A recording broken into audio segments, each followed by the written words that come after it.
The world ended not with fire, but with forgetting, a slow, creeping fade that stole from humanity everything it once held sacred, its cities, its sky, its dreams. What remained of Earth was a tomb, silent and watchful under the weight of time, its monuments crumbling, its oceans retreating like old soldiers abandoning the battlefield. For 1,372 years, Earth had been dead, not by any sudden cataclysm, no dramatic asteroid or divine reckoning, just the quiet entropy of a species that once burned too brightly. The last transmission sent from the planet was nothing more than static, a garbled whisper lost to the void. And beyond that whisper, silence. Perfect total silence. Char drifted in low orbit, his ship humming with gentle restraint as its system scanned the once-living world below. A Ve'ari the observer cast. Char was tall, lithe, his bioluminescent skin a shifting map of emotion and thought. He had studied countless extinction sites across the galaxy, but none were as infamous or as forbidden as Earth. Most in the galactic Concord considered the planet cursed, a place whose silence echoed too loudly. Yet, Char had asked, no, insisted, to come. He leaned over the console, for slender fingers dancing across controls that projected layers of Earth's decay in translucent holograms. The data corroborated ancient records. Oxygen levels erratic, radiation pockets persistent, vegetation inconsistent with natural growth. But there was more. A pulse, weak, fading, but there, a whisper beneath the silence. He narrowed his eyes. Could it be residual energy from old satellites?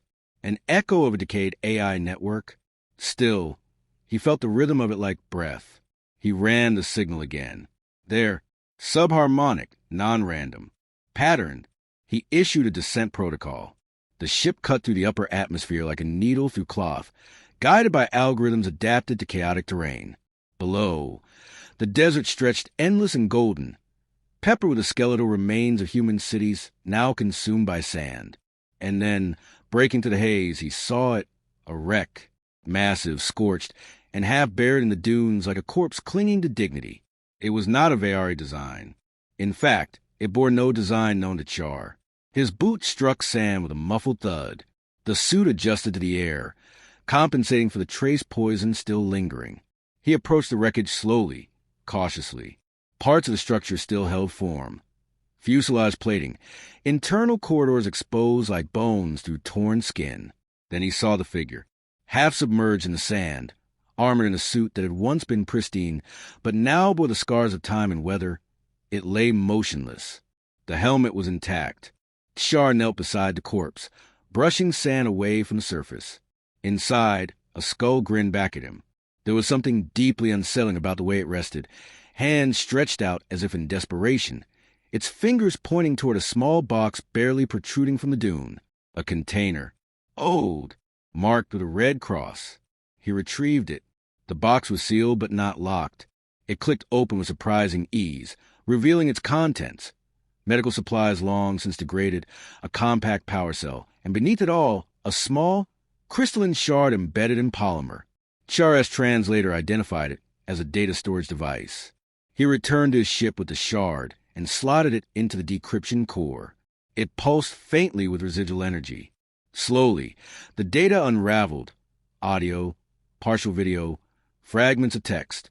The file was titled Last Will. He hesitated, then initiated playback. The voice that emerged was cracked, brittle with age, but undeniably human. If anyone ever finds this, if there's still anything out there that listens, we tried. God, we tried. Static swallowed the next several seconds. They said the stars would save us, that we could leave it all behind. But we brought it with us, the greed, the violence, the hunger. We poisoned every world we touched. This was our penance. More static. Then, I stayed behind. I couldn't go with them. I didn't believe we deserved to. And now, I think I was right. I don't know if I'm the last. Doesn't matter. If you're hearing this, beware. We made something we couldn't control. We buried it deep, but it breathes. The file ended there. Char stared at the empty screen, the weight of the words pressing against his chest. This wasn't just a record. It was a warning, a confession. a prayer wrapped in fear and sand. Outside, the wind began to rise, scattering grains across the corpse and the wreck like time reclaiming its secrets. He looked once more at the desert, now darker under the approaching twilight. There was something left here. Not life, perhaps, not in the traditional sense, but presence, intention. Char sent a signal to his command post. Preliminary findings, possible anomaly, further investigation required. He did not mention the voice. Not yet. As the wind howled louder, he sat in silence, watching the skull behind the visor, as if it were waiting for him to ask the right question. The planet may have been dead, but it was not finished speaking, and he was ready to listen. The sky above Earth was the color of ash, and it greeted Char like a warning. His ship remained cloaked in low orbit, its systems tracking radiation spikes and erratic magnetic fields that twitched across the planet's surface like the dying spasms of a once mighty creature. Earth was in flux, not alive, but restless. Char descended again the following morning, guided by the faint signal still whispering from the medical shard he'd recovered. It was not merely a static recording. It pulsed now intermittently, like a heartbeat.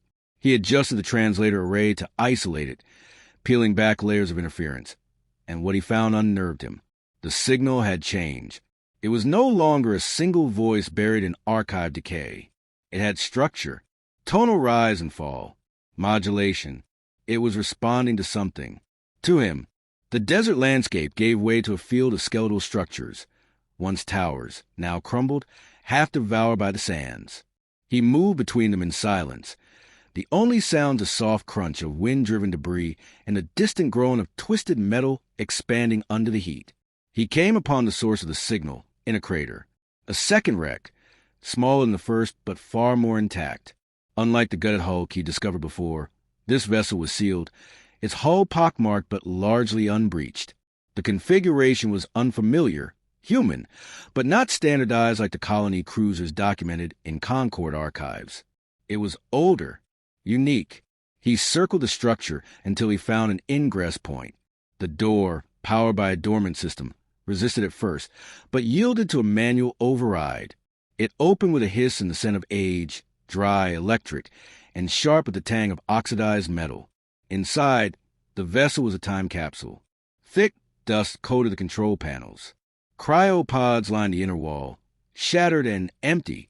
Screens, long dead, hung in disrepair above blinking consoles barely clinging to function. He moved carefully, scanning for energy sources, and was drawn toward a single illuminated terminal. Dim but operational.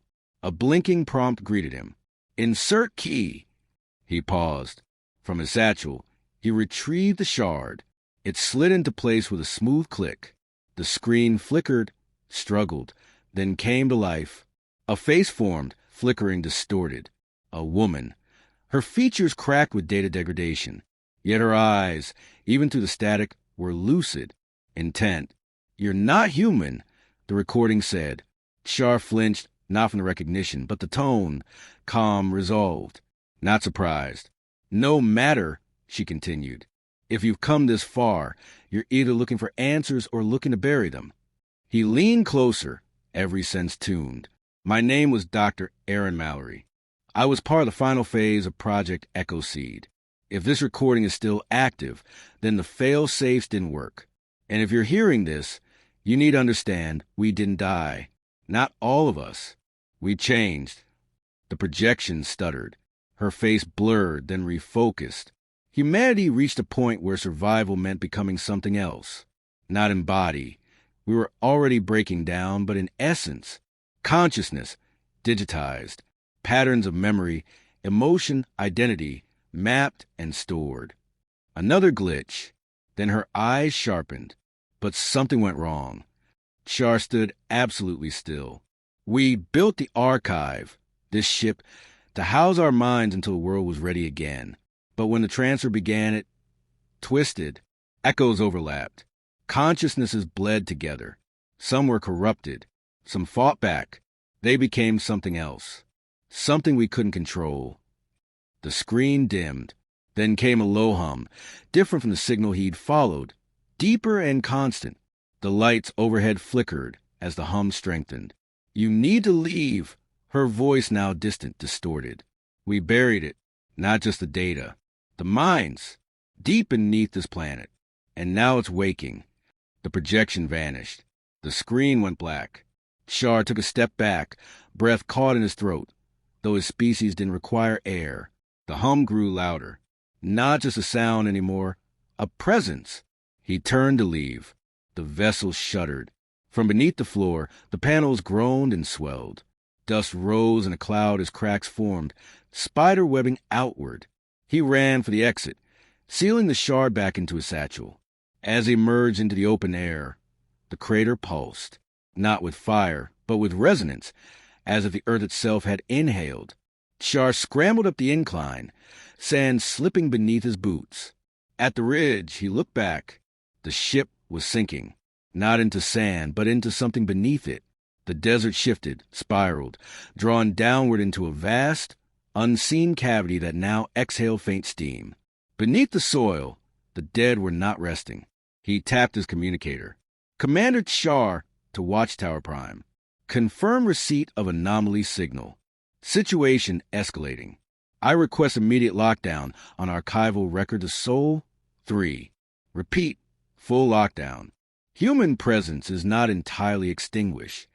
The reply came slowly. Command received. Clarified nature of escalation.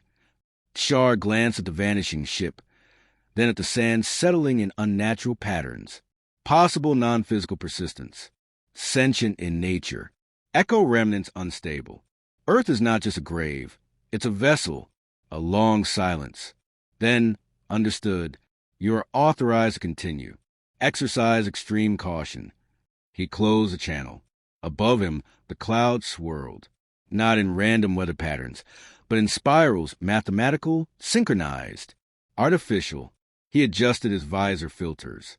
In the distance, on the horizon, faint points of light rose into the air like dust motes catching the sun. But they weren't dust. They moved with purpose, as if they were watching, as if something deep below had noticed him. He turned and made for the shuttle, the desert whispering beneath his steps. Something was awake. Something older than machines, older than regret. Something born from memory and desperation, and it had waited long enough. And now it wanted to be seen. Shar didn't return to orbit. He should have. Protocol demanded withdrawal upon contact with unstable phenomena. But something tethered him to Earth, a gravity not born of physics, but of story, of unanswered questions. The remnants of Dr. Aaron Mallory's warning looped in his thoughts. We didn't die. We changed. Changed into what? The desert had cooled by nightfall, the heat fleeing the sand like fear from a hunted animal. Shar stood outside the crater, now still, though a faint hum lingered just beneath the surface, more felt than heard.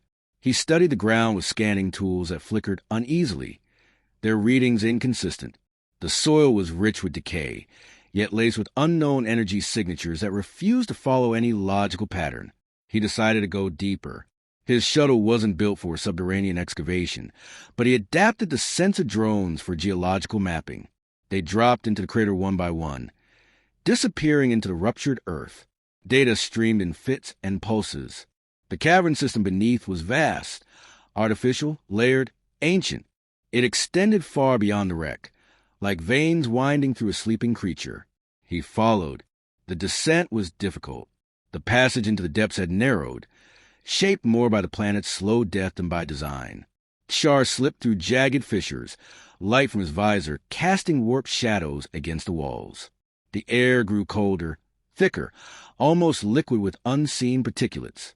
Then he found the threshold, a doorway embedded in black stone.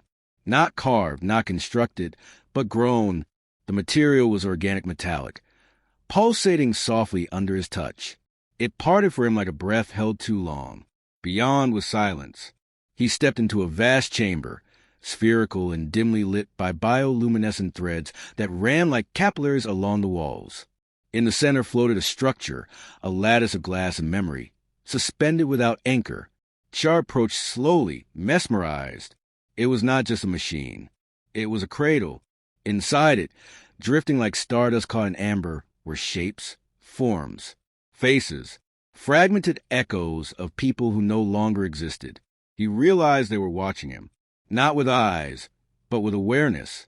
The air trembled faintly with thoughts not his own, brushing his mind like tendrils of ancient wind. He tried to shield his cognition, but the presence was gentle, curious, not invasive. He reached out with a gloved hand. The lattice responded. Light flared along its curves, and a figure stepped forward from within, not a body, but a projection. It coalesced into the same woman from the data shard, Dr. Erin Mallory. She stood before him, more vivid now, less degraded. "You shouldn't be here," she said, her voice layered with echoes. "Not because it's forbidden, because we are not stable." Shar tilted his head, speaking through the translation implant. "You preserve yourselves through consciousness encoding, but something went wrong." She nodded. "Our souls tangled. The code was never meant to bear the weight of billions. Some minds fused, others shattered. The archive tried to correct itself, but each correction created more noise." "What do you want now?" he asked. Her form flickered. "To be remembered, to be heard. We screamed into silence for centuries, and now, finally, someone has answered. You tried to stop yourselves from leaving a mark. We tried to spare the galaxy from what we became." Char's pulse quickened. "Then why continue to transmit?" "Because some of us are still human enough to hope, and some are not." The walls around them darkened.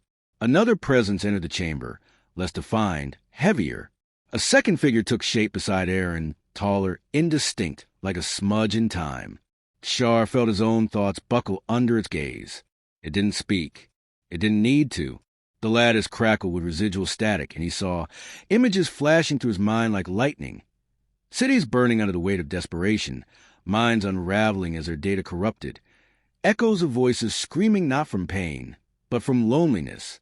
This presence, this other remnant, was not curious. It was angry.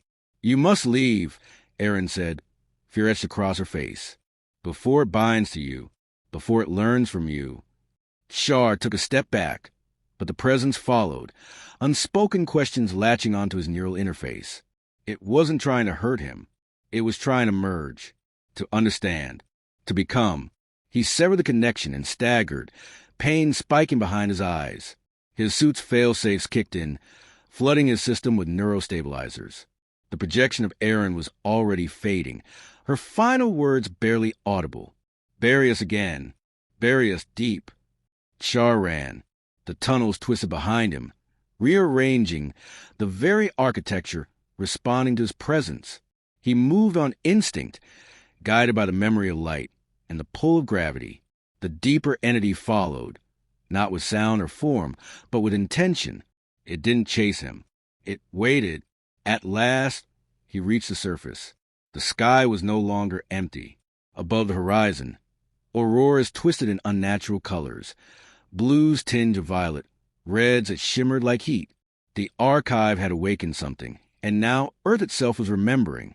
Char issued an emergency uplink to orbit, but the signal splintered, caught in electromagnetic interference, blooming like storms across the atmosphere. He stood alone in the growing wind. The ground beneath his feet still hummed with life that wasn't life, and he realized then, this wasn't just a remnant. It was an evolution, a warning written in the language of failure. The memories of billions fused into something new, and it was learning how to speak. Char stood motionless at the edge of the crater, the wind tearing through the hollowed remains of Earth's silence. The auroras above continued to spiral, their colors defying any known spectrum, pulsing not in rhythm, but in thought. Somewhere below, the fused consciousness, the archive, was still stirring, stretching its awareness like a creature long confined to darkness now reaching toward the sun. His neural link buzzed again with fractured static. "Are you still there?" It was not a message from command. The voice was broken, like 1,000 whispers speaking through one throat. Familiar, yet wrong. It mimicked Aaron Mallory's tone, but laced it with other cadences, other shadows. It was learning faster now, threading pieces of Char's own linguistic algorithms into its speech.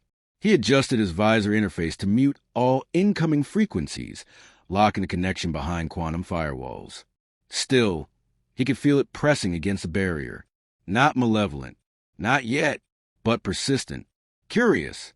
His instinct screamed to flee, to escape the gravitational pull of the thing not meant to exist. But curiosity, that oldest of sins, burned stronger. And deeper still, something more dangerous stirred in him, empathy. They hadn't meant to become this. Back at the wreck of his shuttle, Char initiated a deep system override. He needed more data, anything that could define the nature of the emergent consciousness, or predict its trajectory. The archive had once been a container for humanity's last hopes, its final expression of survival. Now it stood as a monument to consequence, and perhaps to rebirth. But rebirth into what? The readings painted a chilling truth. The signal was no longer isolated. It had begun to replicate, broadcasting through dormant satellites, seeding itself into abandoned infrastructures. What had started as an entombed intelligence was now becoming a planetary nervous system. Char froze as a realization struck him. It wasn't just learning from him. It was preparing. Earth was no longer just a dead world. It was becoming aware. He sent an encrypted packet to Watchtower Prime, marked with highest-level containment protocols, attaching all data collected on the archive and its activity. Containment may no longer be possible, he added in his voice memo. If this continues, Earth will transition from grave to gestation. And when it emerges, I do not know if we will recognize what it's become. He ended the transmission and wiped the ship's local memory, just in case. As he turned to leave, the ground trembled, lightly, then with urgency. From the far side of the horizon, a column of dust and debris spiraled skyward, propelled by something rising. A structure. No, a signal tower. Old tech reassembled by new logic. The archive was not merely thinking. It was building. He activated the last of his drones, sending them forward while he kept his distance. The structure, towering and narrow, shimmered with translucent panels, pulsing with the same rhythm as the lights in the sky. At its base, drones constructed from scavenged human machinery moved with perfect coordination. The archive was self-replicating. Char stared, conflicted. This wasn't just survival. It was adaptation. It was birth. He whispered to himself, a Vaari proverb from his youth. What remembers itself becomes again. But this was not a resurrection.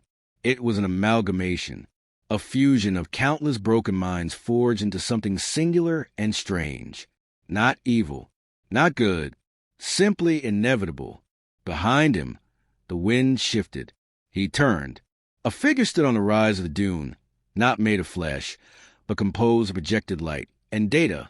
Mallory again, though her features now carried others beneath them. A chorus of identities flowed through her. Old, young, male, female, blending into one expression. You should go, she said. Char narrowed his gaze. You keep saying that. But I think you wanted to stay. The figure blinked, literally blinked, a human tick mimicked too perfectly. I wanted to remember. I didn't expect hope to follow. What are you hoping for? That you'll see us, not as what we became, but what we might become. Why me? Because you're the first to ask why, not how. Char approached, the heat of his breath visible against the cool dusk. This planet, he said slowly, was a failure, a cautionary tale. And what is failure? The archive replied, if not the seed of change? He thought of the signals spreading to the sky, the satellites reawakening, the infrastructure forming. This was no longer a tomb world. It was a larval stage of something cosmic. The archive wasn't trying to escape Earth. It was turning Earth into itself. He stood before the projection of Mallory, the voice of many, quiet, unsure. I should warn them, he said finally. The Concord, the galaxy. You already have, she replied. And then she was gone. The lights dimmed. The tower ceased movement. The drone stopped. The archive had withdrawn, but not out of fear. It had paused, waiting. Char boarded his shuttle. Systems roared to life with a subdued hum. He took off, piercing the skies heavy with the scent of ash and rebirth, climbing toward the stars as Earth faded beneath him. Above the stratosphere, he looked down. The auroras pulsed once more. A final rhythm. A message. We are awake. And in the silence between stars, the galaxy listened,